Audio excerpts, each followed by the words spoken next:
And now is the turn of Lionel Devlieger. Lionel, you are there ready? Yes, I'm there. Can you see me? Yes, great. All right. Lionel is an architect and historian. In 2006, he co-founded Rotor, a Brussels-based organization specialized in the study of present-day material culture. Rotor fosters the debate on questions related to resources, waste, and obsolescence in the building sector through research projects, exhibition, conference, and publication. Also, Rotor coordinates large-scale dismantling operations, collaborates to architectural projects, and realize interior and urban design projects. I don't know, Lionel, how you managed to do all this. You are super well coordinated. I think you will show us how this is possible. And Lionel also has been involved in teaching at the universities across Europe and US, Berkeley, to Delft, Columbia, AA School in London. And Rotor has co-authored a book called Deconstruction et Réemploi, published by the School of Architecture in Lausanne, University EPL. It's a textbook on building on component reuse. Also, is not an architectural firm in the traditional sense. These is your own words to describe Rotor. You have received several architecture awards in recent years, such as the Global Award for Sustainable Architecture in 2015, the Blueprint Architecture Award in 2015 also, the Junge Mascan Prize also in 2015, so a lot of prizes this year for you, and the Henry van de Velde Company Award in 2016, and the Schelling Architecture Award in 2018. Great, congratulations for so many prizes, and we look forward to your talk. Your microphone, Lionel.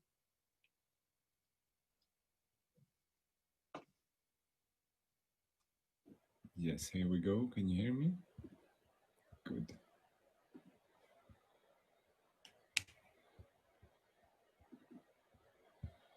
Do you see this? Yes. All right. Okay. Okay, perfect. Thank you. Good. Yeah, I will try to stick to the 20 minutes.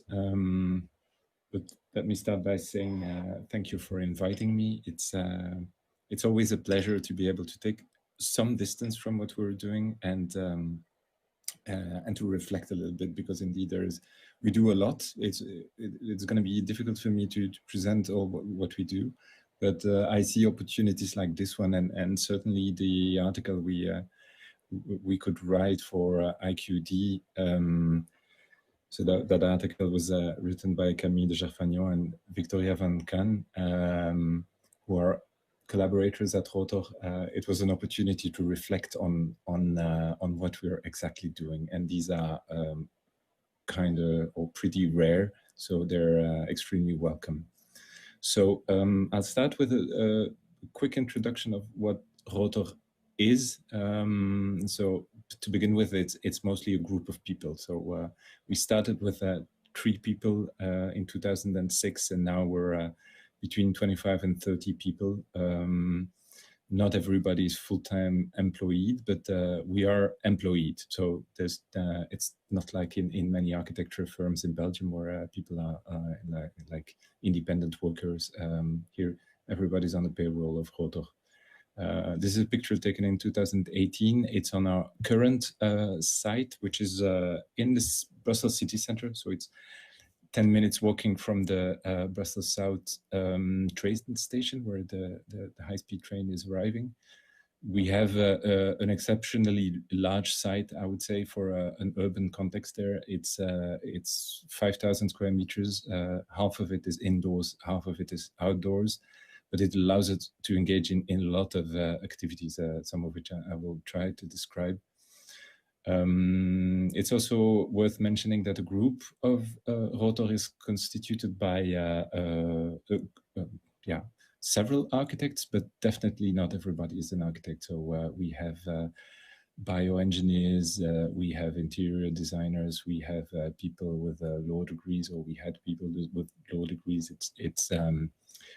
people who studied communication, etc. So we think it's really important to have a mixed team that is capable of taking on varied challenges. Now, usually when we start introducing Rotor, we say it's a table with 4 legs. Initially 3 legs, now it became 4 legs. One of the things we do is research and consultancy. So these are really commissions for doing research and consultancy work. It's an important part of our activity. Design is obviously something we engaged in ever from the beginning. And we do some architecture in the traditional sense, like the image on the right, the Fashion and Design Center in Brussels is a collaboration with an architecture firm. But it's worth mentioning that we are not registered as a classical architecture firm, so we cannot sign construction plans, for instance. So we need to collaborate. But I will come back on design projects later on. We set up a whole series of exhibitions in our career. We did the Belgian Pavilion at the 2010 Architecture Biennale. That is Usus Usur, the image on the right. And for instance, also an exhibition, a portrait of OMA at Barbican in 2011, and this huge exhibition behind the green door for the Oslo Triennale is also, let's say, a landmark moment for us. And then finally, we started in 2014 to engage in a new branch of activities, which is the deconstruction. So the actual dismantling of buildings to salvage their components, to renovate them and prepare them for reuse. And that is what I'm mainly going to talk about today. So this is a view on the left of our warehouse, right? It's the showroom. You don't really see the shop that is connected to it. You don't see the offices either, but this is, when I was talking about these 5,000 square meters, this is some of the ways we use it. Right now, on a daily basis, we treat hundreds of tons of materials that are coming in and going out again. So these are materials that, let's say, otherwise would have been trashed, that we are capable of salvaging, and we're very happy to do so. From an institutional point of view, it has become a double organization. So it was, Rotor on the left is a non-profit organization. That's the way we incorporated it in 2006. And then in 2016, we officially incorporated Rotor DC, or DC for Deconstruction, as let's say, it's a cooperative company. So most of the employees of Rotor and Rotor DC are partners of the cooperative or stakeholders. We are based in Brussels, which, as you know, is the capital of Europe and the capital of Belgium, but in the very complex institutional landscape that Belgium is, with our 2 languages, our different regions. Brussels is an autonomous region, so it's like a tiny island that rules itself when it comes to issues that relate to waste, for instance. So waste management is done by, let's say, is all regulated by the Ministry of the Environment in Brussels. And the nice thing about Brussels being a tiny entity is that the administrations are tiny as well. And we, as a non-profit organization that is doing consultancy work, have a very good contact with them. So we talk to them on I would say, a monthly, if not weekly basis to discuss what we are experts in, and they are happy to consult us as well. Brussels weighs, if you count all the buildings on that territory, it weighs something like 300 million tons. It produces 600,000 tons of demolition and construction waste per year, and it imports something like 800,000 tons. So it's getting obese year after year. That's just a little portrait. Eva, you mentioned the book that we wrote in 2018, Deconstruction and Réemploi. Unfortunately, it's only available in French for the moment, but that was indeed, it started as a commission from the Brussels region, or it was written in the context of a commission for the Brussels region. But it's a book in which we were able also to dig into the history of demolition in Belgium and in Brussels in particular. And I'm going to show you one demolition that we found interesting and intriguing. It took place around 1890. And it concerns the Palace of Justice of Brussels. You know that Brussels now has a very famous Palace of Justice, which once was the hugest building in the world, a very amazing, eclectical monster. But while that new building was being built, they demolished the old Palace of Justice, which had this very classical facade. The whole process is documented by a few pictures, but also by newspaper articles that are interesting because they show the details of the process. Here is the palace when the works are starting. So we're coming from this image, and then they're proceeding here. And look at the people you see standing on the top of the facade. These guys are really demolition workers as they have existed for centuries. So until the late 19th century and even early 20th century, when a building was taken down, it was done by hand, by people that were starting at the top of the roof and that were taking down tile after tile, brick after brick, stone after stone. Materials were brought down, and you see there is like a huge display of stony elements in front of the facade. These elements are then inspected and taken away. They might be carried away immediately to the next building site in which they will be integrated. The next image shows a slightly further stage. You see a cart with a hose that is going to take building materials away. You also see a ladder that is giving access to the top of the columns that are remaining up there. And then this image, it's not a very clear image, but it shows a scene of the, let's say, the ground floor of the demolition site. You see windows on your left, which are windows that have been dismantled, and they've been dismantled carefully to avoid breaking the window panes. On the right, you see like little remains of wood that was used to put plaster on. That is going to be used as firewood. So it looks a bit messy, but actually it's a very well organized deconstruction site that where all the fractions are carefully sorted. Whatever can be recycled will be recycled, but they will try to reuse as much as possible. Now, we found that this is the situation for most buildings until the late 19th, early 20th century. But then, of course, the First World War happens, and this is not an image from Brussels, but it's an image from Ypres, which is close to the border. It's really western Belgium, close to the border with France. The whole town was completely reduced to rubble, and Belgium becomes from then on a kind of master nation in rubble management. And it's as if that legacy was never shaken off since, and it's something we kept with us.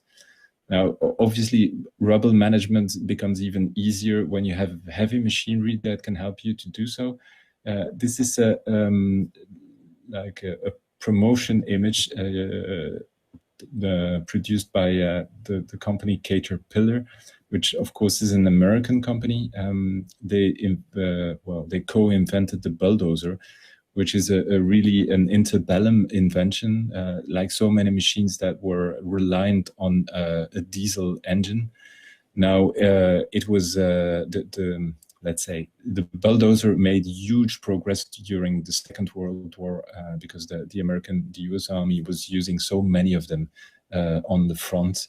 It's often forgotten, but you had a thing called the Construction Battalion, which was a division of the army that was doing all the construction works and building air landing strips and etc. They used massive amounts of these bulldozers. Afterwards, they also used them to clear big cities like Berlin and in Belgium as well. But so a few bad habits were taken over from these wars. This is the old Brussels South train station that was demolished right after the war.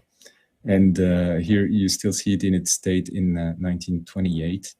Now, the thing is that's also described in this newspaper article. When they tried to tear down the main portico of the station, which is shaped like a triumphant arch. You see it on the right of this image here.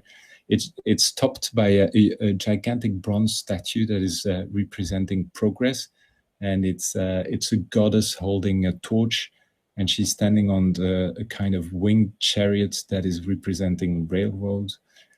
She's progressed through technological innovation. Now, when they were demolishing this whole structure, apparently the thing was so robust that they couldn't tear it down with dynamite alone. So they used dynamite together with the truck that was pulling portions of the whole structure down.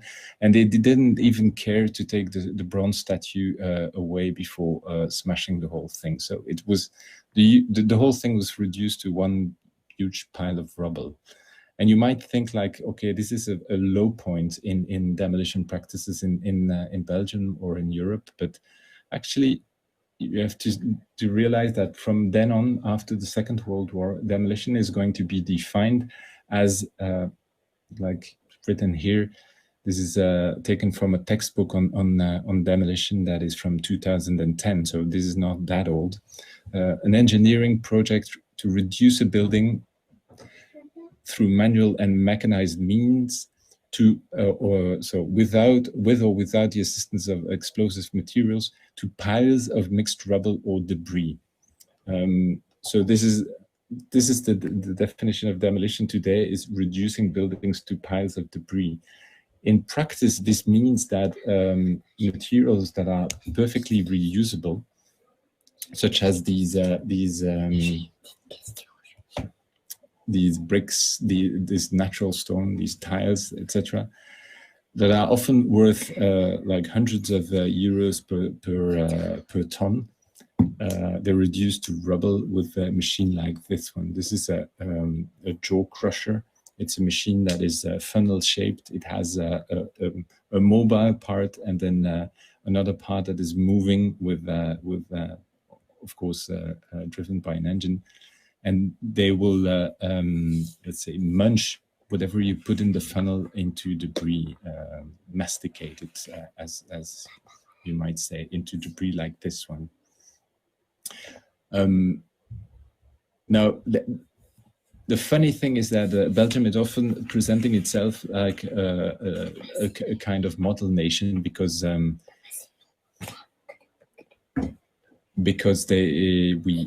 sorry, I'm being distracted by my daughter, which I will have to send away. I was saying that Belgium is often presenting itself as a model nation because we have a high recycling rate. It means we have a lot of mineral rubble and we reduce it into debris, and we call that recycling. Well, it's just dumping that debris in holes when you're doing engineering works, etc. But if you look at the amount of waste that we produce per capita in this ranking, you see that Belgium is on top. We produce almost 2 tons of construction demolition waste per year. In Spain, you're doing far better. You're somewhere lower than half at 0.3 tons per inhabitant per year. So congrats for that. Now, when you go back to the war years, of course you have what I showed you, like debris being taken out by bulldozers. Now, these are images that were filmed not in West Berlin, where the bulldozers were raging, but in East Berlin, which was under Soviet rule. And there you had the Trümmerfrauen, as you know them, which were the women that were salvaging the bricks from the debris and piling them up so that they could be available again for building new structures. Of course, this is less efficient than using a bulldozer, but on the other hand, it has so many advantages, and like both the symbolic and the environmental advantages of reuse that we like to promote as well. And so I will now give you an example. We are not reusing bricks, but we are reusing something very similar, which is building tiles. This is a building. It's a building from the former radio and telephone and telegraph company in Belgium. Building from the 1930s in Brussels, where we intervened to salvage the tiles both on the walls and on the floor. So very simply, we have a series of workers that are hand removing the tiles, that are putting them into crates. The crates are being brought down. That's like a moving company that is moving stuff. They are brought to our compound in Brussels. There we removed the hard crust you see at the bottom of the tiles. It's being removed first manually, and then we use acid baths. So it's a kind of concentrated vinegar solution that we let the tiles in for quite a while, a few days. Then we take them out again. Then they are with heavy. I mean, they're washed again in order to obtain a clean tile that is, as we said in the IQD article, is like rejuvenated. It's as if it went into a bath to rejuvenate them completely. The packaged again, these packages here represent 1 square meter of the tile, and then this is a view on the building I was showing you before. So the telephone and telegraph company that has been completely renovated, and from offices it became housing units. And so in exactly the same buildings, the same tiles are placed again to this effect. Now, this is a first very straightforward example of material salvage. Now, when you apply the logic to different kind of projects, you obtain different types of challenges, and I would say not problems, but interesting challenges.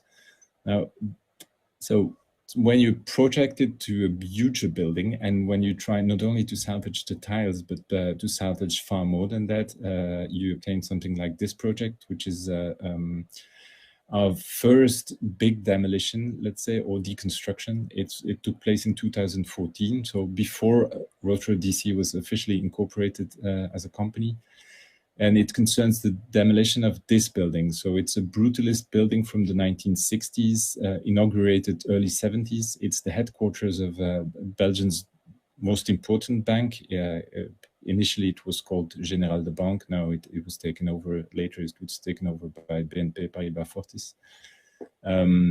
The architecture has never been appreciated so much from the outside, the brutalist architecture, but the insides of it, all designed by a famous Belgian designer called Jules Watts, have always been considered really worthwhile. So this is a view on the bank vault that is not under the footprint of the building and has been conserved.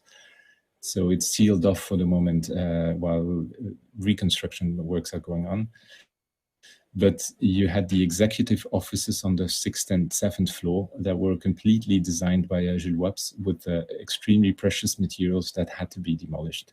And so we were invited by Docomomo Brussels to intervene there and salvage as much as possible from these interiors. For instance, we took away the granite that was on the cladding all the walls. So this is flamed granite from Italy. So we took that granite away, we cleaned all these elements on site, and then we packaged them and shipped them off to our place. Keep them in memory, but because they will come back. On the ground floor of the bank, you had a public area where you just had clients coming in to do their banking affairs. And that whole area was covered with a false ceiling in sheet metal. It's a really beautiful ceiling. And so all the lighting equipment was above it, so it was filtering the light. So that is also one component that we completely analyzed first and then dismantled. We did that with our own teams. We put these away in crates that were made to dimension so that we could ship them or store them and ship them away very easily. And so then afterwards we put that on our web shop and website, and we sold effectively the whole amount. So it's more than 1,000 square meters of that material, which was very much demanded by architects, such as the architects of this project, which is a completely new building by Plus Office Architecten in Brussels as well. And they one of the ceilings in that building was covered with these salvaged sheet metal ceiling elements. Now, so that was one. I mean, I could talk about many other components of that building that we salvaged. I will talk about a few later on, but that was the first project I wanted to talk about. Then there is, let's say, a more recent project. This is a project that we started last year. It's a project for not a demolition in this case, but let's say a renovation of also a 1960s project in the Brussels city center. It's the Broeker Tower. These were the former headquarters of the Philips company. These are a few images of the era, so the early 70s. This is how these offices looked. Unfortunately, the original interiors have been replaced in the meanwhile. This is how the building looked from afar, from the outside in the 70s. So you see there was a huge Philips building on the ground floor. Now, the building has been bought by a developer, a rather young company that wanted to be exemplary in terms of sustainability. And they took us on board to try and implement circular, let's say, material strategies for the building. Now, we did some archive work, and we saw that when you look at the way the building was conceived and constructed, there was a kind of typically socialist and progress-oriented dimension to it that wanted to stimulate the industry through the building itself.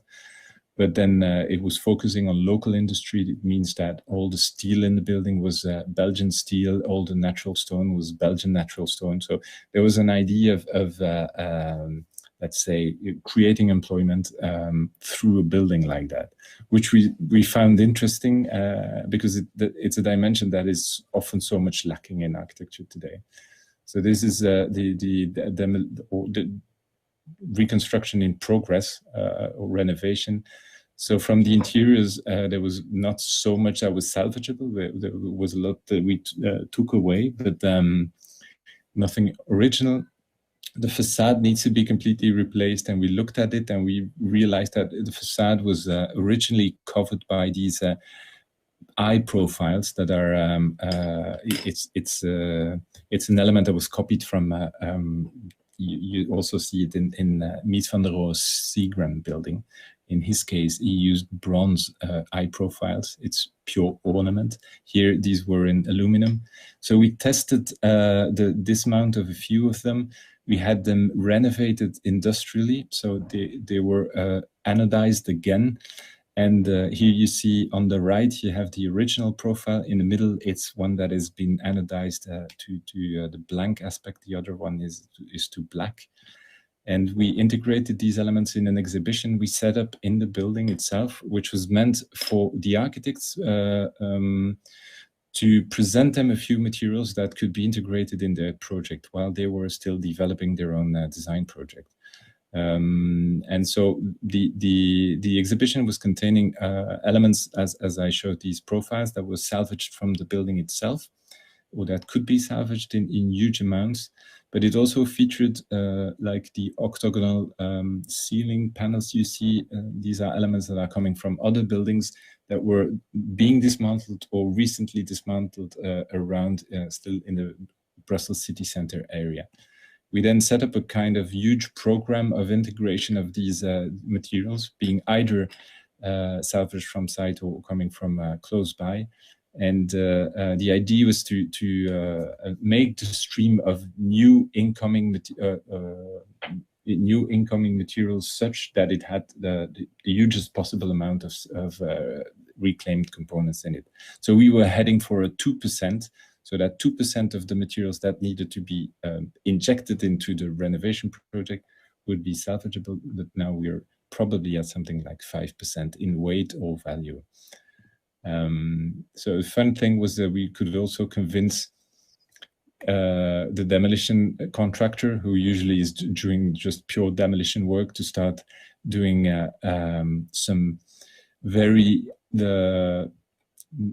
minute dismantling work. Like here, these are extremely heavy natural stone slabs that this crane is taking apart, and these elements are then stacked and will be either reused in the project itself or will go to a new project.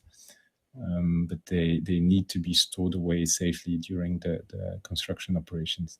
Funnily enough, we were able to salvage also a chiller from this building. A chiller is the kind of unit that is cooling down in your HVAC system. It's cooling down the air.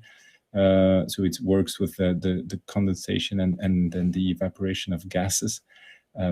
It's robust technology, so it can go through a few years. And here the whole operation was done in intimate coordination between the producer of this entity, the demolition contractor, the owner of the building, and then the engineers, and then of course the designers of the new building where this unit is going to.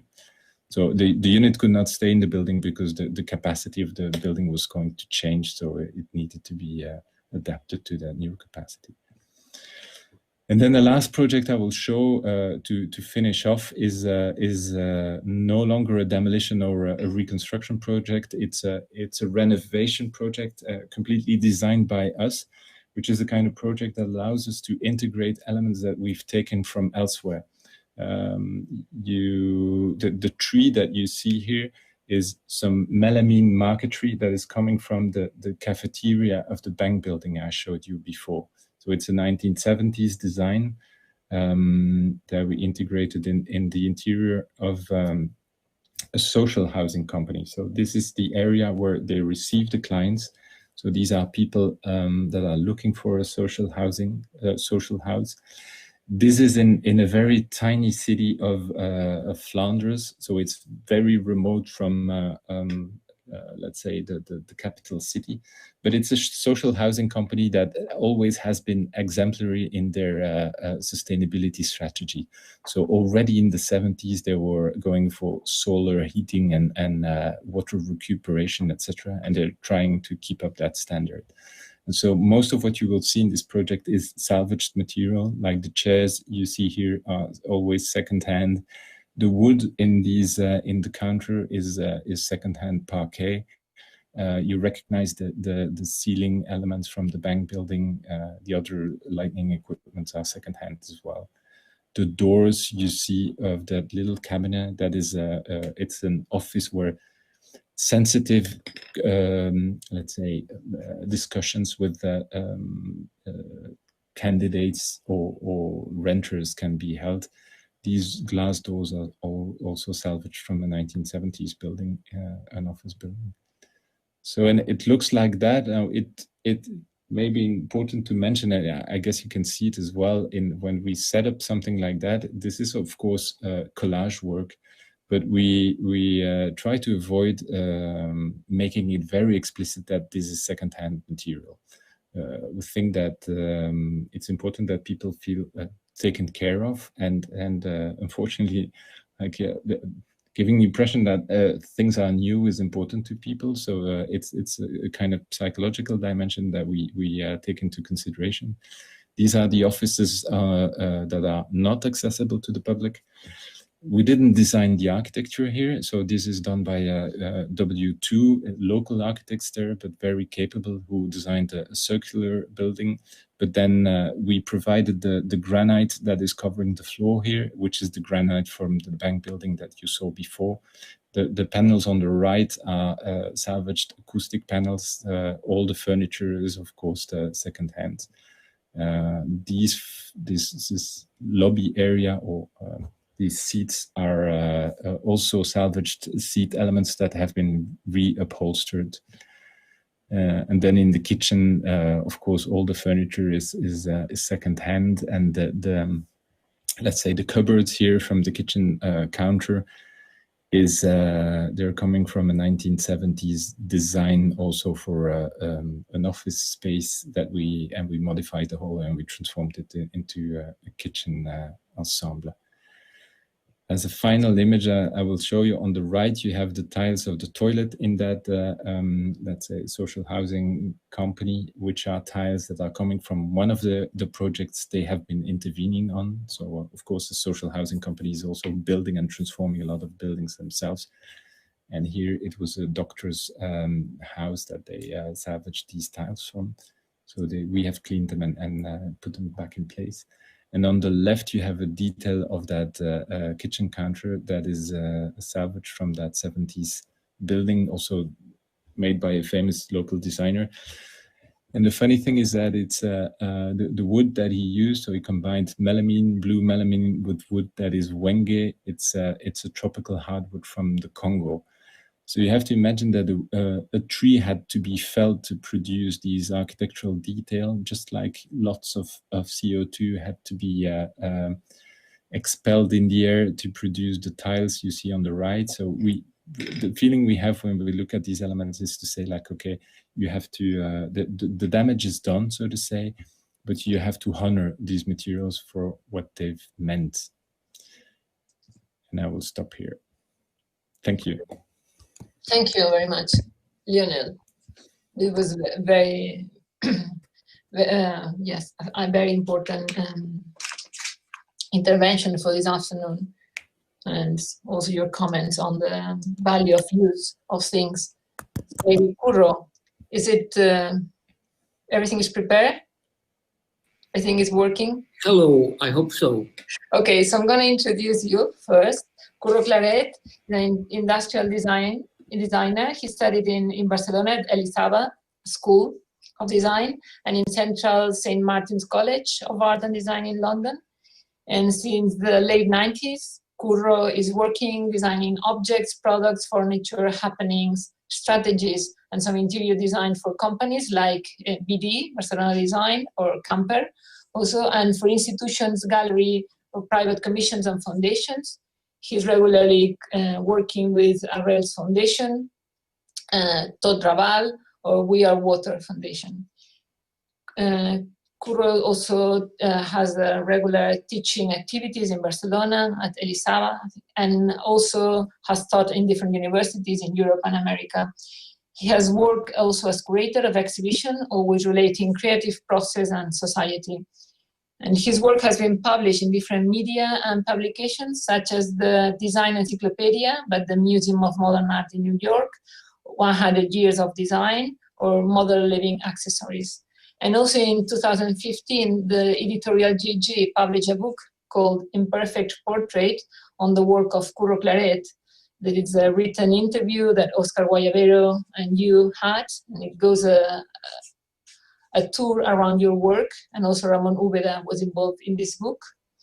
And Curro, you said of your own work that you like to work being on the margins, in the neglected, and in the careless. So we want to hear more about this, Curro. Thank you very much for joining us.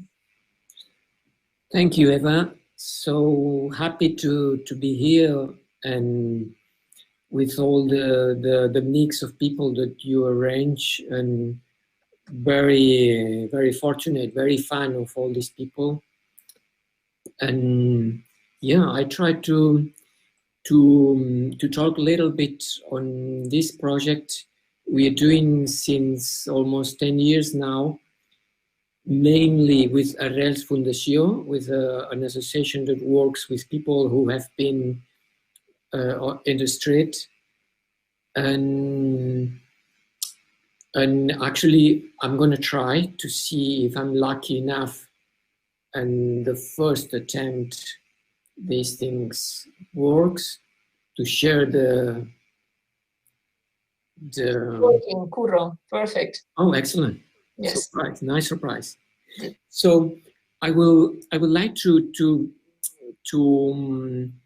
explain a little bit this project, and this is of course, it's a very different than Lionel. Is a really small scale thing.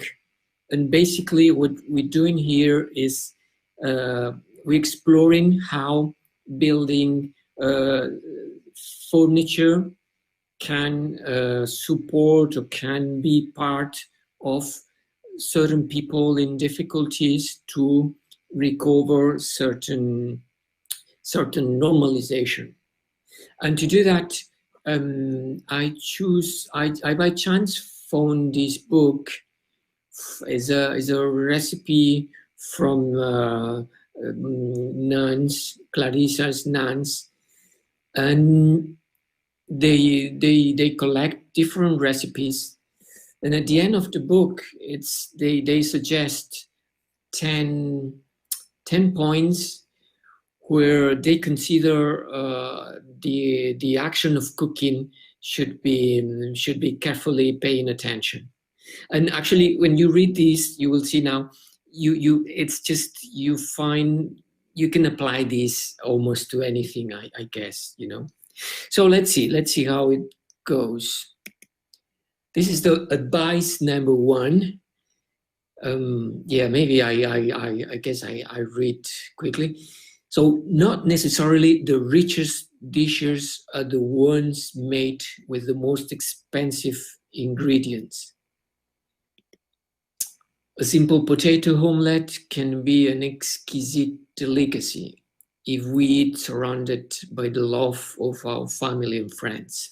Of course, you know, this is nuns wrote that, but obviously I think everybody can keep a certain distance that you with the actually religious thing. So the not the most expensive ingredients, you know, if we apply to the issue we're talking today, that turns us in recognizing, you know, what is the value of a material eventually, and what is that relationship to economical cost. And what we do basically, it's just go out, take whatever we find, and depending the groups of the people, and with the help of a metal joint that is just behind the seat and helps to connect the legs and the seat. So we explore in a quite rough and direct way how it's possible to make initially a stool, and then with this metal we start to explore different elements, you know, lightings. Then we got some commissions, in this case from Camper. We got the chance to do 2 shops, or we sometimes through gallery shows or to rent. Sometimes we rent this furniture to events. So, or in this case, it was a commission for a percussionist quartet they were playing here in Barcelona in l'Auditori. So it's you see, basically it's an attempt to explore really how far it's possible to make very basic stuff. And in this case, we don't. It's obvious that it's reused material. We quite not modify. We don't try to show what is not. And actually, we try to see if the state we find those materials have enough value and recognition that to keep them more or less the way they are. Advice number 2, it's important to cook with the products of our land. On many occasions, we appreciate more the exotic food instead of what we have at home. We realize the value of things only after we have lost it. Many immigrants told us of their nostalgia for some beans, a fabada or paella during their stay in a foreign country. Actually, I'm not sure, Eva, do you think if I read that, it sounds a bit strange? No, It's not very, yes. Okay. Makes a lot of sense. Okay. So in this case, as I mentioned before, we just initially we were out the street and with the groups of people just taking the material we found there. Since a few years ago, we officially we cannot do that properly because there are certain regulations. You know, there is a concessions and actually the material that are on the street. There is a company who has the concession to use them, and this happens actually not only in Barcelona. I mean, I've been doing some workshops in different cities, and we find these things, you know, in different everywhere. So it's definitely here a big issue, you know, of economically who is the proprietor of this, who is in charge, who are allowed to get access to that. And we are now, of course, since we cannot do that, we are from a rails, we are dealing with when like Rotor, when there is a building dismantled or a home. So we try to go there before and just to be able to pick some of this stuff. Like this image, for instance, we did this workshop in Vienna, and we were not allowed to take stuff from the street, and we got the permission to this place where they do they collect all this stuff and do the selection, and you see this. Of course, the thing is that they are going to destroy this material. They are going to transform in something of less valuable, in the sense that they are going to make just a combustion material, or they are going to do this conglomerate wood kind of industrial good. So we actually find that we before that it's possible, you know, to do other things. Advice number 3: you have to cook with care and love. This probably is one of my favorites. We all remember the dishes or mothers prepare for us when we were children. The love they put in the stews produced to us a greater effect than the vitamins contained in the dishes. So the love to put there, of course, you know, that's one of the key elements. The commitment of the people involved in there, the seriousity they take, and not because we are using these materials and we are not kind of cleaning them. Does it mean they are not precious, valuable? And we try to take it as that. And just for a detail from the shop, from Camper, that this is a little thing that nobody's gonna see under the stool. Only architects and designers do that. But we still believe, you know, it's we have to pay a lot of care on doing every manipulation. Or this one, you know, it was a commission from a little hotel in Barcelona, York Hotel, and you see the legs here on the table.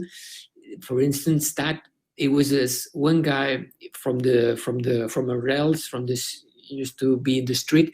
He found like in the other part of the city, and he spent like one day almost walking from there to the workshop. As he recognized, he found this wood with the painting so appealing to him. So that, you know, this I think this attitude is what we try to have. Advice number 4: if we want to have a good domestic economy, we have to keep the leftovers. We must not throw away anything. Stale bread can be used to make delicious torrijas, and with the leftover fish, we can prepare extraordinary croquetas.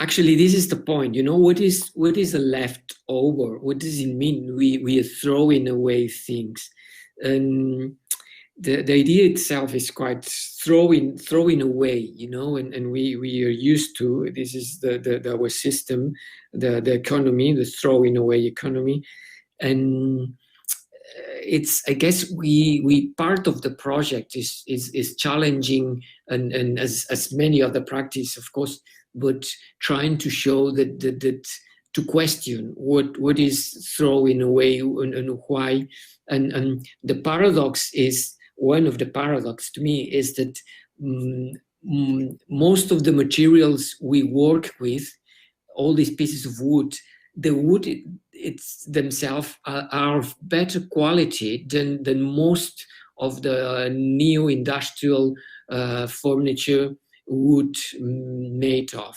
So we are just throwing value that is richer than what we are producing and we are doing.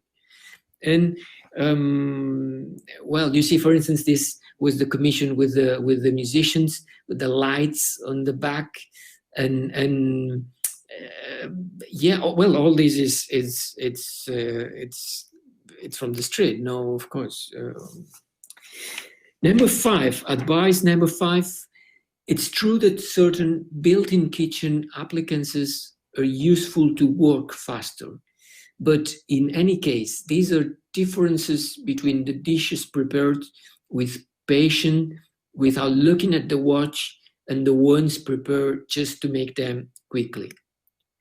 Coming back from time to time to the traditional ways of cooking relaxes the spirit and contributes to make those near us happier. Yeah, it's so nice, you know, these words there and these terms that we don't listen very often in the business logics. Of course, there is a time cost implications in anything we do, and we have to be careful there, you know, because this furniture we are eventually we try to be in the market, in a space in the market. But saying that, we are not rushing. We not pretend to follow the same logics as pure industrial products. We know we cannot do that. There's this work with a group of people with in a certain situations, and we have to put other elements there.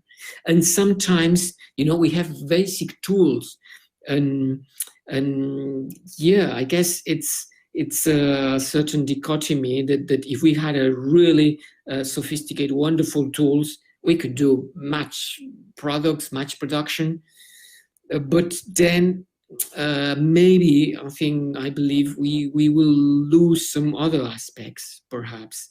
And like sometimes even not, we have electrical source, you know, it's not just the manual source every time, but in certain moments I think we use manual source, and we find this is important because manual allows to have an understanding of the material, a different comprehension, a different connection, and that's part of the activity that we do.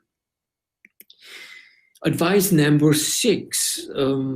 It is good to teach young people to appreciate and value the well-made cuisine and the recipes of our cultural heritage. You know, and it was nice. I think this word, you know, and when we started today, when Marc Aureli starts and makes mention of the words and heritage, you know, it sounds a very powerful word.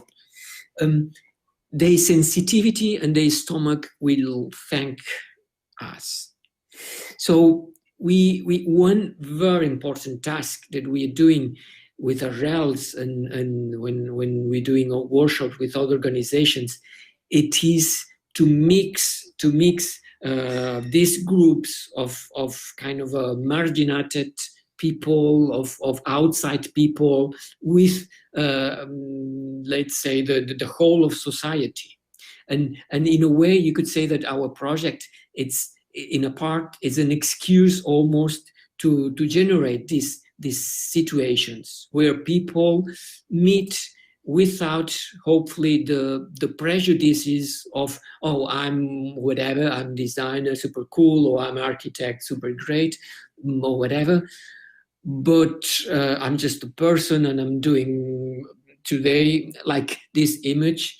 This was a workshop we did in Bratislava with an organization that works with people who literally live on the street, and some students from the architectural and design university. And here some of the participants, and it was really nice that when we were in the workshop, you know, it was almost like some of the people who were living on the street, some of the participants were actually teaching the architectural students how to use the tools and to manage properly the machinery and to cut. So somehow it was reversing a little bit what you may expect on a certain roles. But anyway, this chance to share a time through an object and nothing else, I think it's a powerful element. Advice number 7: food does not attract us just for the taste, but also for smell and sight. It costs nothing to complete a dish with a simple decoration, enhancing its look and making it more attractive. The success of a recipe is sometimes in its presentation. The great chefs are experts in this field. I have to say, this is my fault, that sometimes I feel some people see what we do is a bit brutalist, a bit rough, a bit dirty. And well, I guess to me I feel we don't have to pretend to do furniture. Like, we are not IKEA, and we don't pretend. We are using other contexts, other situations, and in a way, I think this aesthetics a bit rough. There is certain intention here also to manifest more a kind of disconformity or a kind of reality that we don't see sometimes very kindly. Well, maybe now I'm talking, I don't know, too much. Anyway, this chapter is about decoration, and of course, and aesthetics. Of course, to me, it's super relevant. You know, it's just that we are searching other kind of aesthetic. We're exploring differently, but we are interested, and the work we do on the final moments are a pure aesthetic discussions with the participants. You know, what is better? Shall it be red or green, or is this combination? How do you feel it? I mean, it's a pure aesthetic decision, and should be emotional as well. You know. To me, it's. I think I always feel it's a bit Frankenstein, but in a good. To me, Frankenstein in a collage of different people, but there is an alma. You know, there is a spirit, a nice guy behind that tries to be a good guy. Advice number 8: in the kitchen, you have to be bold and work with imagination. We can all be creators of simple and even more complex dishes. Most of the recipes we know have been created by non-professional chefs with an innovative spirit. Definitely, this project is to involve non-professional people. And actually, we don't try to train people to become professionals in a way, because we work most of the times with collectives that they will have very hard to be back in a professional, pure way. So we try to explore these qualities we believe they are, of course, in the non-professional action. And of course, everybody has a story, has ideas, has ways to see things. You know, like this person from Orels, and he had the bird, and he wanted, and he did this bird support, and well, or others just entertain themselves in the legs. You know, this was a workshop in Valencia with Makea, and it was this participant spending 2-3 days making carefully the leg thing, you know. So this project is about exploration and about being a bit, sometimes, yeah, wild and dirty. Advice number 9, when cooking, you have to be scrupulous with cleanliness and order. The person who dirties less is cleaner, and not the ones who cleans more. You know, that's super great. Having the tools in the correct place, washing them after use and putting them back in the proper place is a way of doing that. Should be the norm of conduct for our whole life. You know, he cannot be agree with that. And we try with that, not always with the same success, but we try, you know, to understand that those tools, we have to take care of that, and we have to clean them. And that's, I got a feeling that, you know, of course, that's very clear for those people committed, you know, like this one, Aurelio. He was very committed and he was doing this very carefully. But I understand that not everybody has the same passion to the work. And that thing also makes me think about it, you know, how far are we taking care of the public things, you know, when the tools that we use are used for many different people. Some people without much abilities, they're not used properly. Sometimes you get the feeling, oh, because it's not mine, I'm not caring the same way, or, well, this is a challenge on the project. And number 10, cooking is art, and it can be an obligation or gratifying time. Our Lord, and we are grateful for being enabled to make the others happy from the stove of our monasteries. Well, yeah, I wish, I would love to.